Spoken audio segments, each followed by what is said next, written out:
Hey guys and welcome back to my channel जहां आपको मिलता है सिर्फ और सिर्फ एंटरटेनमेंट। और आज मैं आपके साथ शेयर करने वाला हूं डीसी की जस्टिस लीग नो जस्टिस का फर्स्ट इशू। ये सीरीज के टोटल 4 इश्यूज है और मैं एक एक करके सारे इश्यूज आपके साथ शेयर करने वाला हूं। तो दोस्तों ये सीरीज डार्क नाइट्स मेटल के बाद शुरू होती है और इस स्टोरी के राइटर है स्कॉट स्नाइडर जो कि डार्क नाइट मेटल्स के भी राइटर है। तो गाइस वीडियो शुरू करने से पहले एक छोटी सी रिक्वेस्ट, वीडियो को लाइक शेयर और सब्सक्राइब करने की।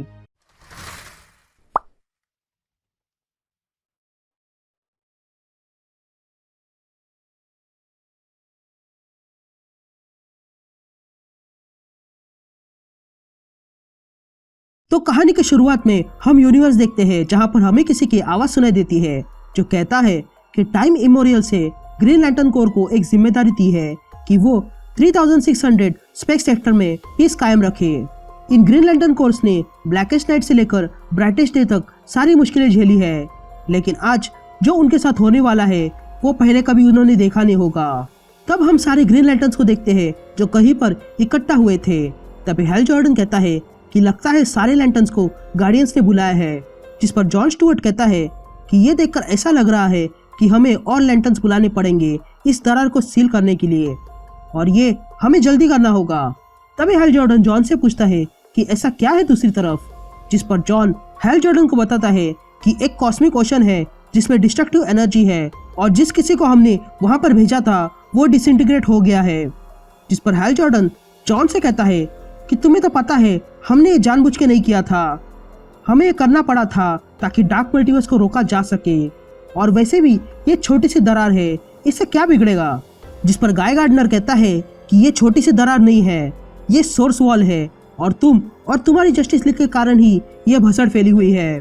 तभी हमें सोर्स वॉल दिखाई देता है जिसमें दरार आई हुई थी। फिर सीन शिफ्ट होती है और हम अर्थ पर सुसाइड स्क्वाड को देखते हैं जिन पर किसी ने हमला किया था।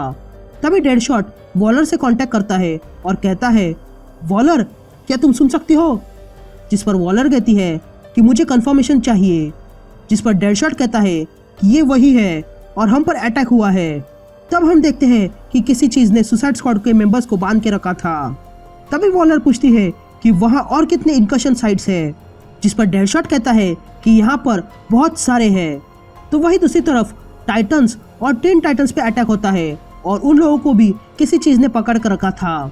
यहाँ ये सब कुछ देखकर वॉलर कहती है कि प्रोटोकॉल 11 एक्टिवेट कर दो।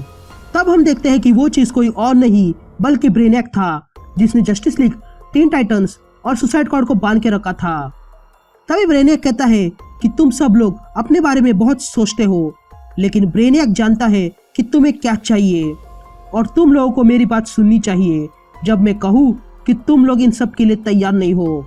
लेकिन तभी वहां पर सुपरमैन तेजी से आता है और ब्रेनियक से कहता है कि मैं तुम्हें ऐसा करने नहीं दूंगा। और ये कहते ही सुपरमैन ब्रेनियक को एक पंच मारता है। तभी सुपरमैन आगे ब्रेनियक से कहता है कि तुम जानते हो कि तुम्हारे पहले कितने लोगों ने मेट्रोपोलिस पर अटैक किया है। ये कहते ही सुपरमैन ब्रेनियक को बिल्डिंग पर फेंकता है। तभी बैटमैन खुद को आजाद करता है और फ्लैश से कहता है कि फ्लैश जल्दी से सबको आजाद कर दो। यहाँ सुपरमैन ब्रेनियक से कहता है कि ऊपर देखो ब्रेनियक, मेरे दोस्त तुम्हारे कैद से आजाद हो चुके हैं, तुम्हें वाकई लगता है कि तुम्हें मौका मिलेगा। ये कहते ही सुपरमैन ब्रेनियक को एक पंच मारता है, लेकिन ब्रेनियक उस पंच को रोक लेता है और कहता है कि तुम खुद को बहका रहे हो। ये कहते ही ब्रेनियक सुपरमैन को इल्यूजन दिखाने लगता है। तभी सुपरमैन देखता है कि ब्रेनियक की आर्मी ने जस्टिस लीग को हरा दिया है। तभी ब्रेनियक कहता है कि तुमने इस दुनिया को अपना लिया जैसे बाकी चैंपियंस ने किया और मैं इसे झुटला नहीं सकता हूँ, पर तुमने अपनी काबिलियत यहाँ वेस्ट कर दी है क्योंकि तुमने इमोशंस को अपना साथी बनाया है। लेकिन मुझे तुम्हारी जरूरत है, इस यूनिवर्स को तुम्हारी जरूरत है। हर एक अर्थ के माइटीएस्ट टीम को हराया जा सकता है, वो भी मैथमेटिकल फॉर्मूले के जरिए, और ये कोई हाइपोथेसिस नहीं है, ये मैंने किया है। द टीन टाइटन्स और तुम्हारी गवर्नमेंट के सुसाइड स्क्वाड एक एक करके सारे लोग मेरे सामने हार गए हैं, पर मैं यहाँ तुम्हारे एडॉप्टेड वर्ल्ड के लिए नहीं आया हूँ कालेल, मैं यहाँ तुम्हारे हीरोज के लिए आया हूँ और वो भी जैसे मैं चाहता हूँ वैसे ही बनेंगे। तभी सारे लीग के मेंबर्स ब्रेनियक पर अटैक करने आते हैं, लेकिन ब्रेनियक उन सबको टेलीपोर्ट कर देता है।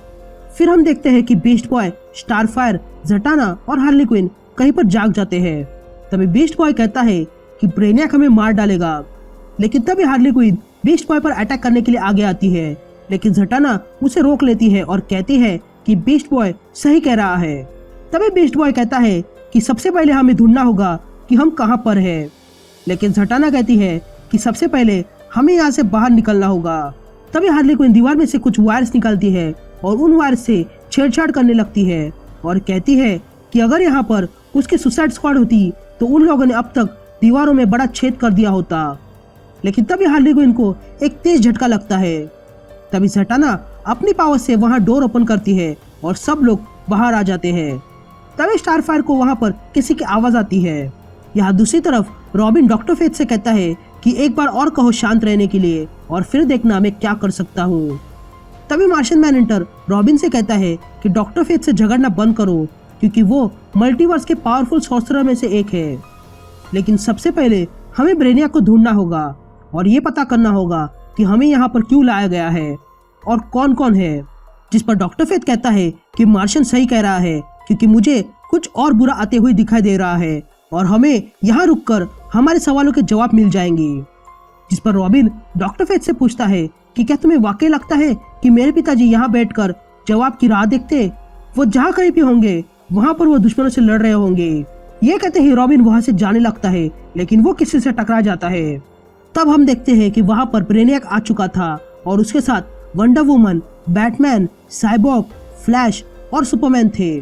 तभी ब्रेनियाक कहता है कि हम तुम्हारे दोस्त हैं। तभी स्टारफायर कहती है, दोस्त? सुपरमैन, तुम बात क्या कर रहे हो? जिस पर सुपरमैन कहता है कि मैं जानता हूँ कि ये सुनने में काफी अजीब है लेकिन यही सच है। जिस पर स्टारफायर कहती है कि तुम ऐसा कैसे कर सकते हो? तभी ब्रेनियाक वंडर वुमन का लैसो उठाता है और कहता है कि मैं जानता हूँ कि अमेज़न का लैसो क्या कर सकता है।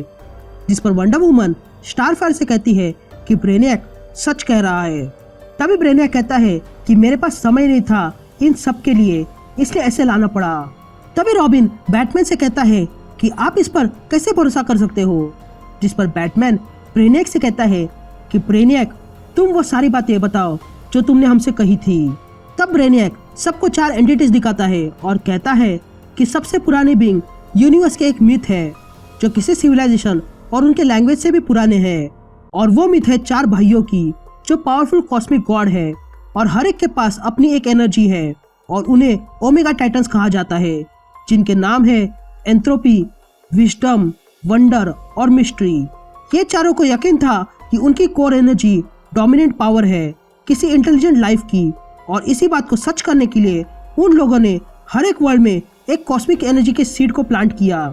लेकिन कहानी ये कहती है कि वे लोग वापस आएंगे उन सिविलाइजेशंस के पास जो काफी बढ़ चुके हैं और देखेंगे कि किसकी एनर्जी ज्यादा सुप्रीम है और फिर उसके हिसाब से विजेता चुना जाएगा और जीतने वाला बाकी सारी एनर्जी को फिर से एब्जॉर्ब कर लेगा।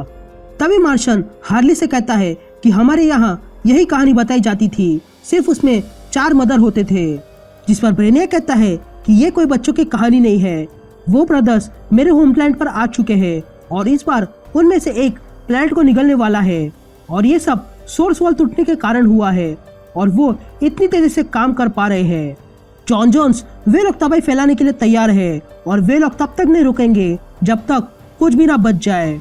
उन्हें रोकना पॉसिबल है क्योंकि तुम लोगों ने हमेशा इंसाफ के लिए आवाज उठाई है और इसलिए हमें उन चारों की एनर्जी को बैलेंस करना होगा।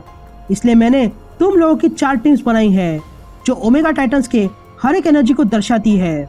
तब वहां पर एक और टीम आ जाती है जिस टीम में है लेक्स लूथर, सिनेस्ट्रो, डेथस्ट्रोक, इट्रिगन, स्टायरो और लोबो। यहाँ दूसरी तरफ एक कंप्यूटर अमेंडा वॉलर से कहता है कि ब्रेनियाक ने सोलर सिस्टम को अभी छोड़ा है और उनके साथ कुछ और हीरोज और विलन्स है। तभी वॉलर कहती है कि अभी के लिए ये मायने नहीं रखता है, लेकिन क्या एपोकलिप्टन सैटेलाइट काम कर रही है? जिस पर वो कंप्यूटर कहता है कि वो ब्रेन सिस्टम को मैप कर रहा है और कुछ ही पलों में हमारे पास इंफॉर्मेशन होगी। ये सुनते ही वॉलर खुश हो जाती है और कहती है कि फाइनली यूनाइटेड स्टेट को सारे आने वाले खतरे समझ में आएंगे। तब हमें वहां पर टास्क फोर्स 6 दिखाई देती है जिसके दिमाग को हैक करने का ऑर्डर वॉलर उस कंप्यूटर को देती है। यहाँ लेक्स लूथर मार्शन से कहता है, क्या तुम्हें ब्रेनियाक का दिमाग पड़ा था? जिस पर मार्शन लेक्स से कहता है कि वो सच कह रहा है लेकिन तुम्हारा माइंड मुझसे बचा है। जिस पर लेक्स कहता है कि ये पुरानी बात है। जिस पर मार्शन कहता है कि जब मैंने अर्थ को छोड़ा था तब तुम क्रिमिनल थे, लेकिन अब सुना है कि तुम हीरो बन गए हो। इधर ब्रेनियक मिस्ट्री नाम की एंटिटी पर मिस्ट्री नाम की टीम बनाता है, जिसमें है मार्शन मैनहंटर, सिनिस्ट्रो, स्टारफायर, स्टैरो और सुपरमैन। तभी स्टारफायर सिनिस्ट्रो पे अटैक करती है और कहती है कि वो सिनिस्ट्रो के साथ काम नहीं करना चाहती है। तो वही रेवन कहती है कि यहाँ पर शोर बहुत है, और यहाँ बैटमैन रॉबिन से कहता है कि चाहे जो भी हो जाए तुम मेरे साथ रहना। जिस पर रॉबिन कहता है कि ये प्लान एक बहुत ही बड़ी गलती है। तभी वे लोग देखते हैं कि वे सब लोग ब्रेनियक के प्लैनेट पर आ चुके हैं। तभी ब्रेनियक एंट्रोपी नाम की टीम बनाता है, जिसमें है Batman, beast boy, Deathstroke, Lex Luthor और लोबो। उसके बाद वो विजडम नाम की टीम बनाता है, जिसमें है Atom, Cyborg, Flash, Harley Quinn और रॉबिन। और फिर चौथी टीम बनाता है वंडर, जिसमें है doctor Fate, Trigon, Raven, Wonder Woman और जटाना। तभी ब्रेनियक कहता है कि कोलू मेरा घर है और इसलिए यहाँ विजडम आके कंज्यूम करने वाला है और बाकी एनर्जीज यहाँ कमजोर होंगी। लेकिन अगर उनकी एनर्जी फिर से ताज़ा हो गई तो हमारे पास इस दुनिया को बचाने का चांस होगा, और इसीलिए मैंने तुम्हारी ये टीम्स बनाई है। तुम्हारे जीतने के चांसेस तब होंगे जब तुम मेरा हर एक कहा मानोगे, और अगर नहीं माना तो सिर्फ मेरी दुनिया नहीं बल्कि तुम्हारी भी दुनिया खत्म होगी, क्योंकि इन लोगों ने तुम्हारे अर्थ पर भी एक सीट डाली है, जिसका मतलब है कि अगर हम यहाँ पर हार गए तो नेक्स्ट अर्थ होगा। इसलिए तुम्हें सबसे पहले कॉस्मिक ट्री को ढूंढना होगा, और इन हर एक एनर्जी की एक कॉस्मिक ट्री होती है, और फिर एक्सट्रैक्शन शुरू करना होगा। तो वही वॉलर भी कहती है कि एक्सट्रैक्शन शुरू करना होगा। तभी ब्रेनियक कहता है कि कुछ गड़बड़ है, वो मेरे दिमाग में है। यहाँ वो कंप्यूटर टास्क फोर्स 6 के दिमाग में घुस चुका था, और यहाँ ब्रेनियक नीचे गिर जाता है, लेकिन सुपरमैन उसे पकड़ लेता है और पूछता है कि उसके साथ हो क्या रहा है। तो वही कंप्यूटर कहता है कि कनेक्शन ओवरलोड हो गया है, और अगले ही पल ब्रेनियक का सर फट जाता है और उसकी मौत हो जाती है।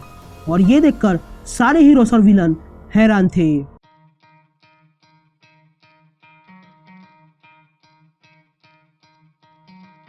Try to play, but you're never gonna beat me. Look the other way, what I'm doing ain't easy. Bloody hands stained from the people who deceive me. Muddy hands break through the chains.